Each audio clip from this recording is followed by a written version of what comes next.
Today we are going to learn the new topic of accounting for share capital. As you are aware, in the first PUC classes, there are several types of business organizations. Uh, the most important business organizations, types of business organization are sole trading concern, partnership firm, cooperative societies, joint stock companies, joint ventures, and so on. So this types of all business need money to carry out its activities. The money invested in these types of business is known as capital. But in a joint stock form of business organization, we need huge capital. That is, there because of the limited liability concept introduced in the year 1956, this company form of organization came into existence. Before that, there were a sole trading concern, partnership firm with unlimited liabilities. This company form of organizations have limited liability concept, and they had needed a new huge capital. As the business started growing very fast, there we needed another form of organization, and that is joint stock companies. This capital needed by joint stock company is huge, and so they collect the money through the issue of shares and debentures. So what this joint stock company depends upon the for their capital not by single person.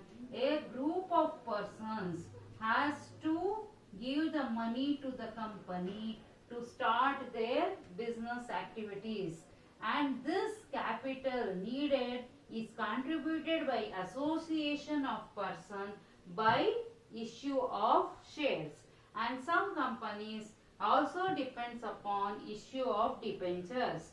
So we will go further with the difference of the shares and debenture.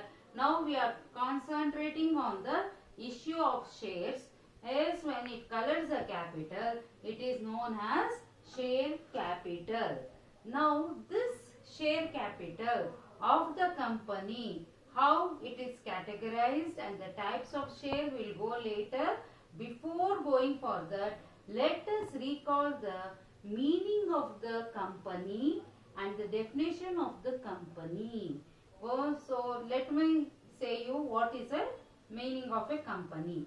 A company is an association of person and formed for carrying out business activities and has a legal status independent of its member.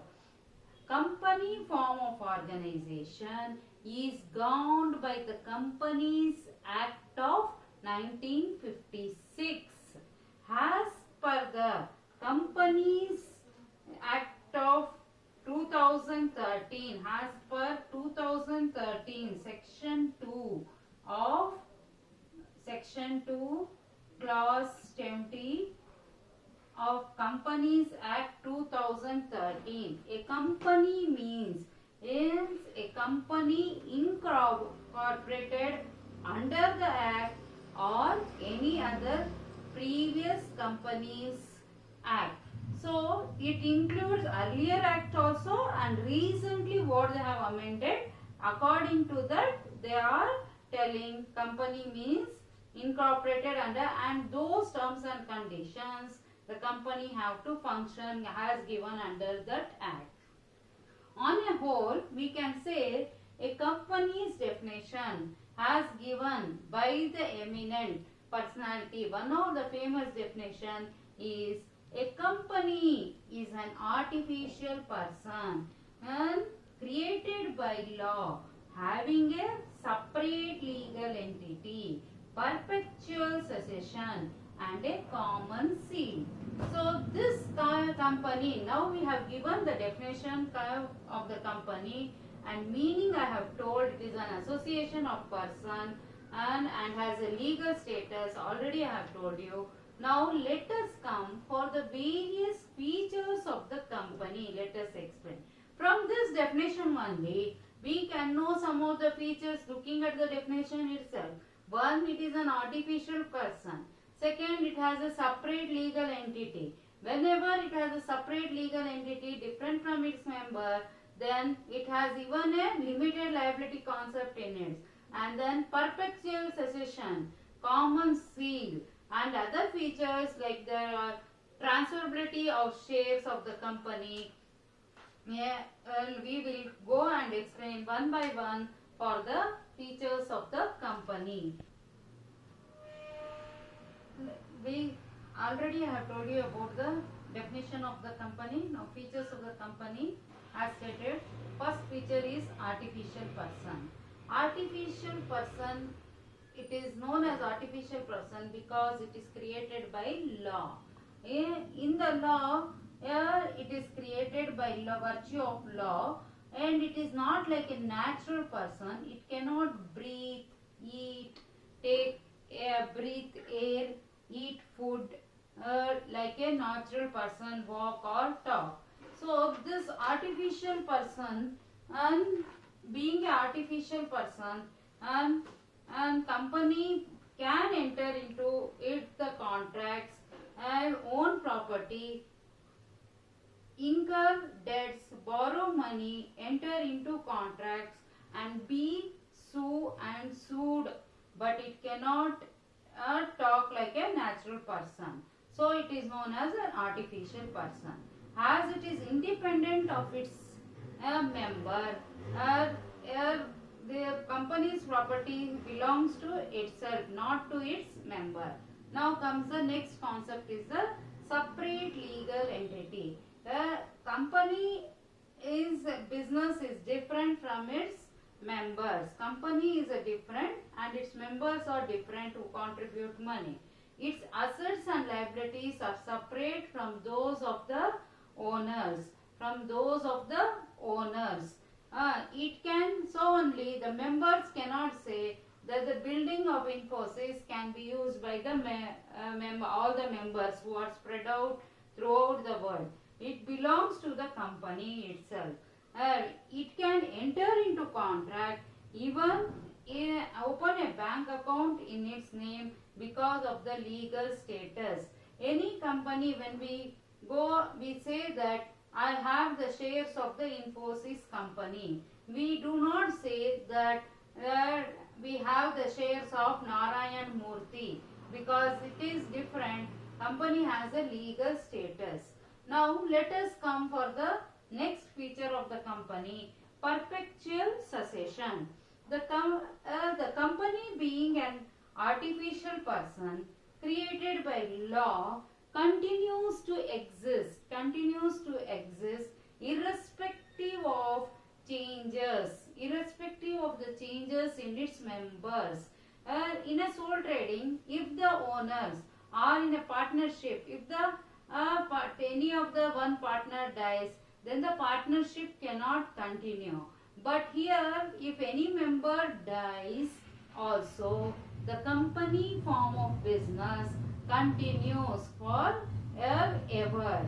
The death or insolvency of the members will not affect the company.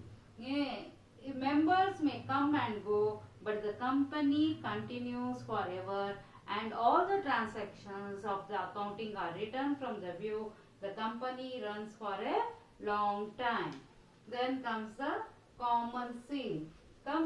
The next feature, the company, what it is created by law, and it is an artificial person, so it cannot sign on its own.